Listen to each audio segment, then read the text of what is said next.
আম্মা আমি বিয়ে করব না। ওমা কি করছিস তুই? এই বিয়ে করবি না মানে? এই ছেলেরে বিয়ে করার জন্য তুই আমার মাথা খেয়ে ফেলাই দিছিস, এখন করছিস করবো না? কি সমস্যা তোর? আমার সাথে একটু কথা আছে, আসো আসো আসো, আসো, আসো। বলেন দুলাভাই, ওই আমার টাকা কোনো বলছি এই বিয়ে পড়ানোটা হয়ে যাক, তারপরে দিচ্ছি। অসম্ভব, এই কাম আমি জীবনেও করছি না। দেখো তুমি কিন্তু আমার সাথে ওই সামান্যতম যদি চালাকির কোনো চেষ্টা করো, আমি কলম সোজা আমার ছেলের হাত ধরে একদম এই বাড়িতে চলে যাবো। হয়েছে আপনি আগে কিসের জন্য তুলতে হচ্ছেন? তোর আওয়ালি কোনোদিন মিশে কথা বলেন না। আচ্ছা দিচ্ছি, টাকা এখনই দিচ্ছি। এই ধরেন 2.5, এই পকেটে 2.5। বললাম ও আমি কি দেখতেছি, মানে তুমি সত্যি আমার টাকা দিলে? আমি কি মনে করেছিলাম জানো? আমি মনে করেছিলাম যে ওই মেয়ের মা জীবনেও এত টাকা যৌতুক দিতে রাজি হবে না, তা তুমি ঠিকই রাজি করে ফেলেছো। ওই মেয়ের মারে আমি বলে রাজি করাইছি, কিন্তু কথা হচ্ছে এই কথাটা গোপন রাখতে হবে। হ্যাঁ, কোনোভাবেই যেন প্রকাশ না পায়, এ বাড়ির কেউ যেন জানতে না পারে, বিশেষ করে আপনার ছেলের লোক। ওরে তা তুমি কি করছো? আমার কি টাকা পড়েছে? আমি কোথায় যাবো? আমি কি পাগল নাকি? এখন চলো যাই, তাড়াতাড়ি যে বিটা পড়াতে হবে।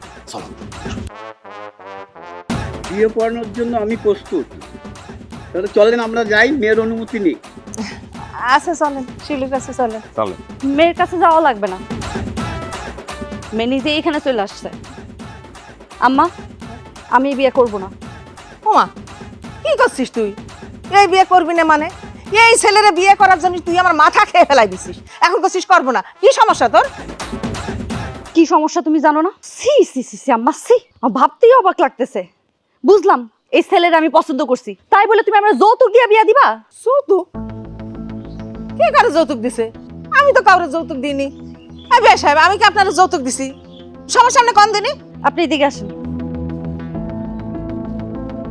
কি হয়েছে?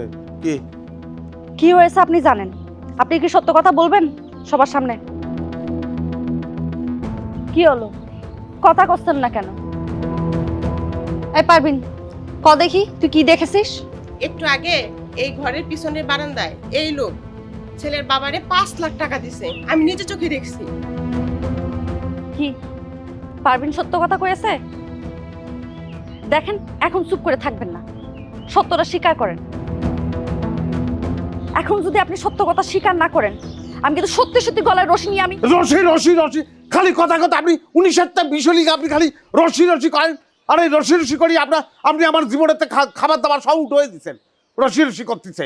হ্যাঁ, 5 লাখ টাকা যৌতুক দেওয়া হয়েছে। হাই, আমি তো তোমার টাকা দিইনি, তুমি টাকা পেলে করতে? আপনি টাকা দেননি, টাকা আমি দিচ্ছি। আপনি দিয়েছেন মানে? আপনি কেন দিতে গেলেন? তা কি করবো আমি? হাকিম মন্ডল 5 লাখ টাকা না নিয়ে তার ছেলের সঙ্গে আপনার বিয়ে দেবে না, আপনার মা আবার 5 লাখ টাকা দেবে না, আর ওই ছেলেরা বিয়ে করতে না পারলে আপনি ফাঁসিতে ঝুলিয়ে পড়বেন। আর আপনি যদি ফাঁসিতে ঝুলিয়ে পড়েন তাহলে তো আমার তো খারাপ লাগবে না, আমি তো নিজেরা ক্ষমা করতেই পারবো না। কি করবো আমি?